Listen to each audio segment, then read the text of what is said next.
Livre 2, chapitre 4.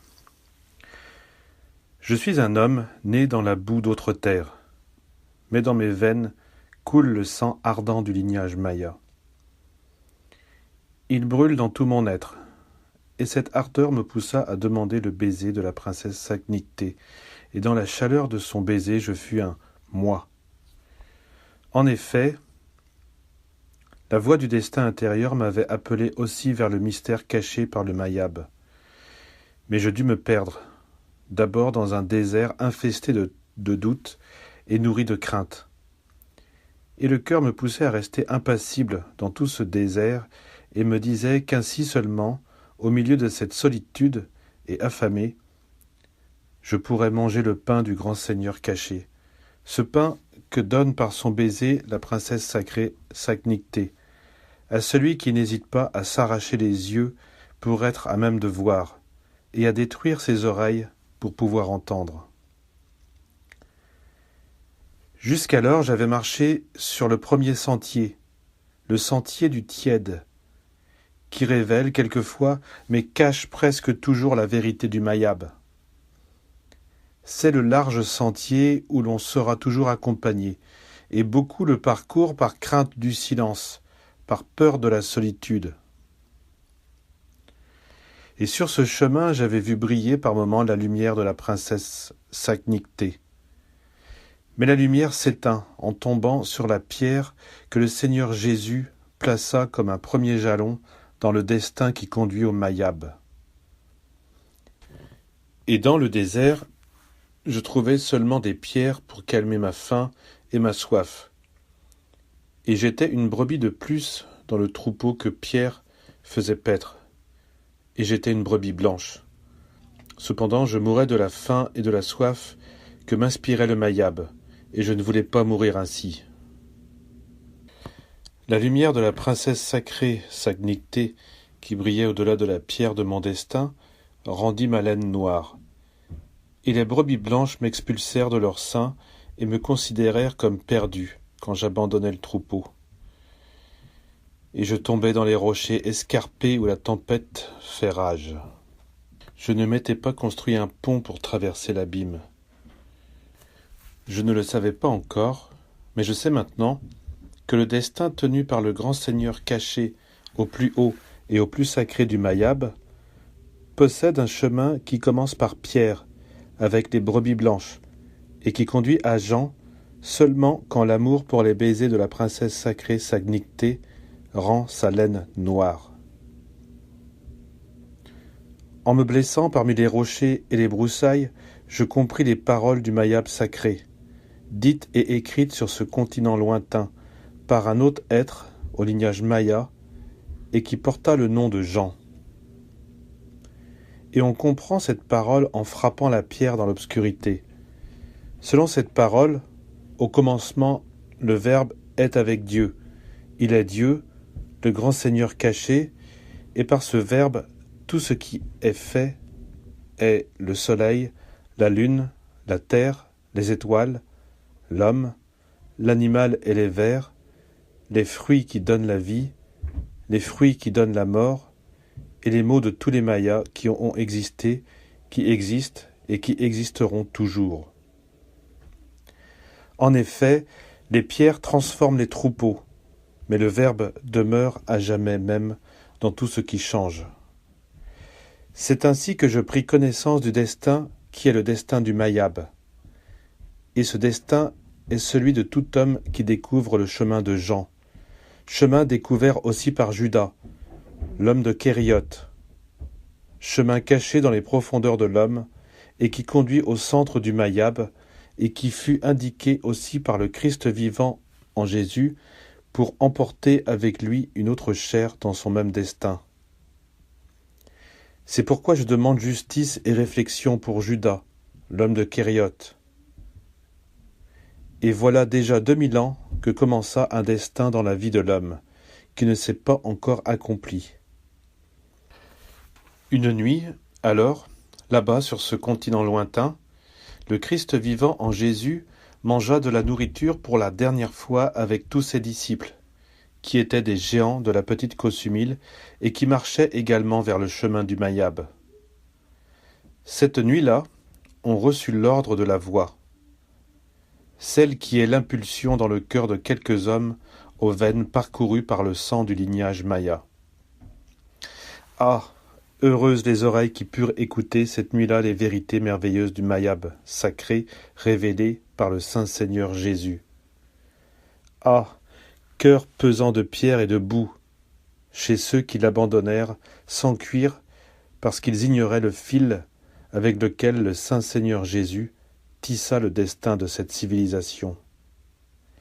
Mais cette civilisation n'est pas celle que l'on voit, car est visible celle qui dit et n'agit pas. Aussi son œuvre a-t-elle été maudite, et elle se consumera dans sa propre destruction. En effet, lorsqu'il signala que l'un d'eux devait le livrer, les autres, au nombre de 11, ne savaient pas non plus ce que seuls savaient cette nuit-là Jésus de Nazareth et Judas de Kériote. Et reprenant ses propres termes, il a été écrit « Fais tout de suite ce que tu dois faire ». Mais aucun, parmi ceux qui se trouvaient autour de la table, ne comprit à quel propos il disait cela. Jésus à Judas. Réfléchis, pourquoi autant de hâte? Car il est bien connu que bien avant ce jour, Jésus était parfaitement au courant qu'il devait mourir d'une mort infamante. Examine, pourquoi autant de hâte? Pendant ce temps, le disciple Jean, le plus jeune de tous, avait la tête appuyée sur son Seigneur Jésus. Et Pierre, que Jésus avait nommé dans ses paroles Céphas, qui signifie Pierre, protestait de son amour pour le Seigneur Jésus en offrant de donner son âme pour lui, mais le Seigneur Jésus l'avertit qu'il devait le renier 3 fois avant le chant du coq à la prochaine aurore. Homme aux veines irriguées par le sang ardent du lignage Maya, réfléchis et médite sur cette scène. Mesure chaque concept, parce qu'elle fut entièrement ourdie dans le destin que connaît le grand Seigneur caché dans le saint Mayab. Pierre offrit son âme, mais Judas la donna. Et c'est parce que Judas la donna que Jean put rester, la tête appuyée sur le Sacré-Cœur de Jésus. Même encore, tu pourras lire, écrit clairement à la lumière et sous le symbole du Sacré-Cœur de Jésus, ces paroles ardentes du Mayab. Donnez-moi un havre d'amour dans votre foyer, et je vous le rendrai éternel dans mon cœur sacré. Homme, toi qui lis, étudie et pense, médite et sens ce qui est écrit pour toi dans le plus profond de ton cœur, et de cette manière, ton sang Maya se vivifiera et tu verras s'accomplir en toi la prophétie de Shilam Balam, prêtre inspiré du Mayab.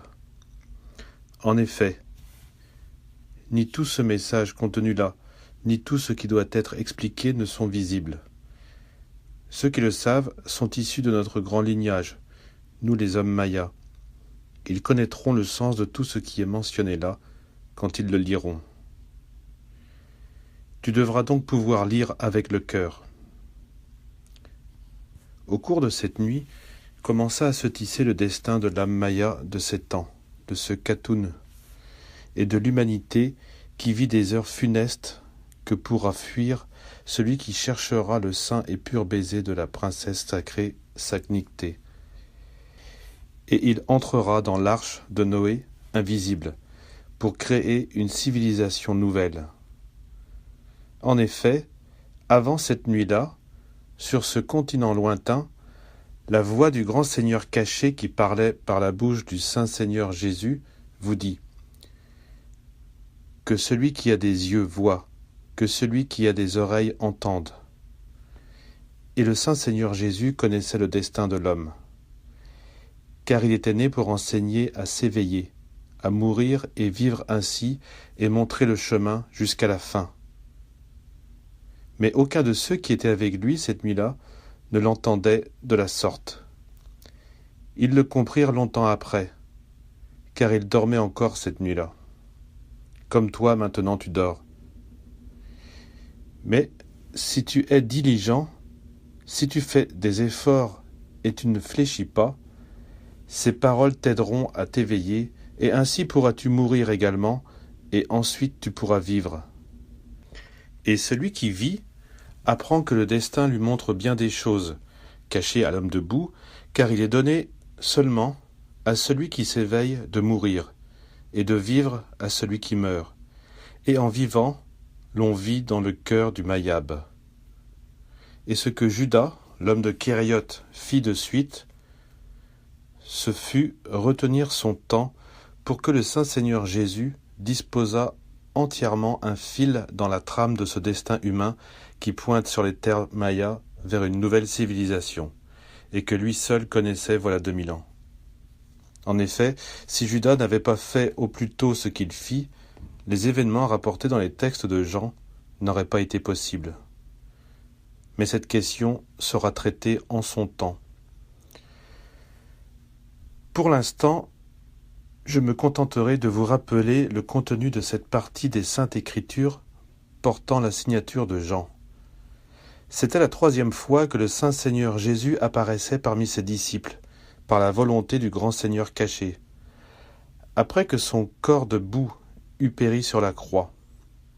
Ils mangèrent cette nuit-là des poissons pêchés dans les eaux du lac Tibériade, et tout à coup, le Saint Seigneur Jésus demanda à Pierre, « M'aimes-tu » Et Pierre répondit par l'affirmative.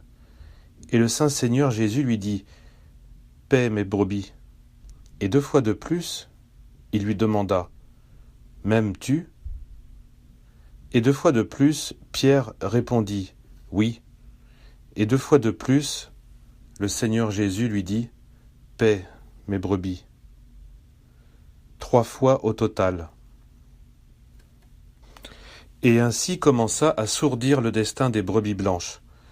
Quelques-unes d'entre elles, en regardant briller au-delà de la pierre la lumière allumée par l'ardeur de la princesse sacrée Sagnicté, perdent la blancheur de leur laine et, pendant un certain temps, elles prennent la couleur noire. Mais par la suite, elles deviennent prudentes comme les serpents, simples comme les colombes. Puis le serpent se couvre de plumes et vole. Mais le Saint Seigneur Jésus dit encore plus à Pierre. Il lui montra la trame du destin quand il lui dit « Suis-moi ». Pierre mourut comme le Seigneur Jésus, cloué sur une croix, loin des siens et entouré par d'autres qui le conduisirent où il ne voulait pas aller. Et cette nuit-là, après le repas fait de poissons pêchés dans le lac Tibériade, une fois qu'il eut été informé de la trame du destin, Pierre regarda dans la direction de Jean, lui dont la tête s'était appuyée sur le cœur sacré de Jésus, et il lui demanda « Et qu'en est-il de lui ? Si je veux qu'il demeure jusqu'à ce que je vienne, que t'importe ? »